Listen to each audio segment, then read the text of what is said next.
they needed to see the movements so that it would help them to draw the figure realistically. So they said, we're going to strap you to a harness. They'll lift you part way up, and it'll go very slowly, because they knew I was afraid of heights. Peter Pan! Oh, Peter! I knew you'd come back. I saved your shadow for you. Oh, I do hope it isn't rumpled. You know, you look exactly the way I thought you would. Since we were just talking about the fact that I had a Wendy nightgown. Yes. Can you talk a little bit about what the process was like?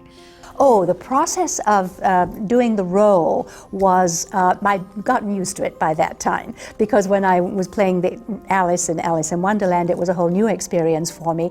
And when it was finished, a couple of years or more had gone by, because it takes a long time to do these kinds of films. So I was already 14 and starting my adolescence, and then along came Peter Pan, and I found that I was okay for that role too, so I was able to continue working for Walt Disney for another several years while that film was being in production. So I had a very, very memorable and lovely time, and especially working with the talent such as Walt Disney. And I hear that the flying scene was... Oh yes, that was... Tell me about that. I'd love to know that was fun. Well, the thing is, I was afraid of height. So the situation was, you know, grit your teeth, what am I going to do here? So the directors were telling me that they needed to see the movements so that it would help them to draw the figure realistically.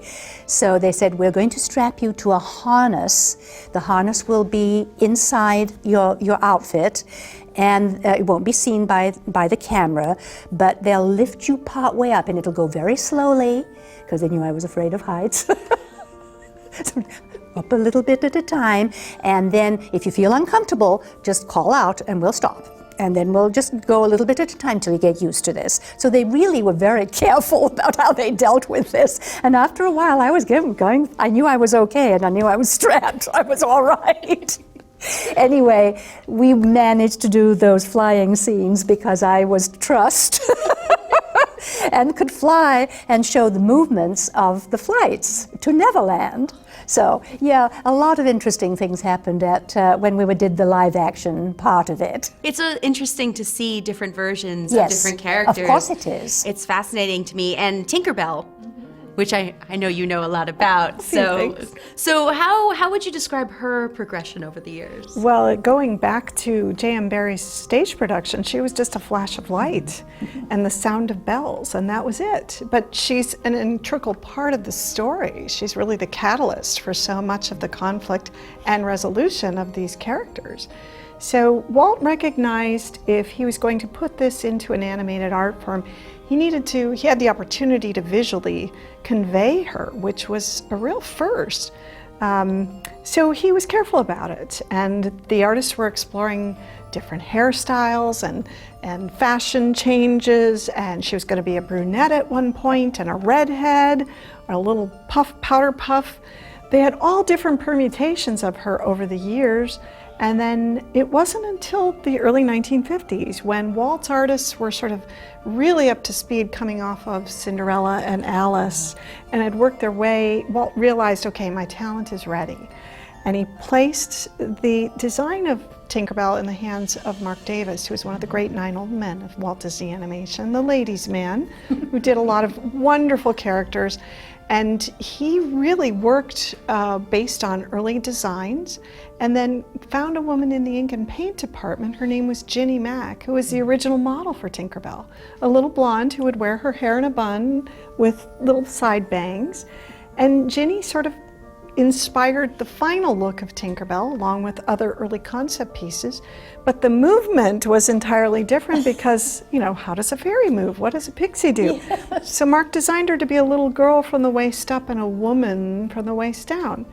Now there were lots of... That was their concept. They really were, they didn't know quite how to deal with the character, so it was what you said. Yeah, this complex and as a result, then they also Kathy wanted to see how the movements would go for Tinkerbell, and they realized, well, Kathy is an adolescent. Yes, that will work. Let's see what happens when we get her to move around. So they had me do several little scenes as Tinkerbell, as well as what I did for Wendy. So That worked, Jill. it worked out. It worked. And then other artists, other models were brought in. Yes, Helene Stanley. Helene Stanley. who Helene came Stanley in. was another she one had that worked came on in, right. Cinderella quite extensively, and later on Sleeping Beauty and Dancer. A couple of other models, and Margaret Carey was brought in as well to do some final touches and Yes, I provide remember that. inspiration Yes. in certain moments. Yeah. So it's a real testament to this tiny character, Yes. because she really has continued and embodied the magic, the imagination, the adventure and the pixie dust that comes along with her. But she's continued on beyond even this film, which is exciting. So it's neat to have Kathy here, who had a little tip of a wing involved with that. Yes, I did.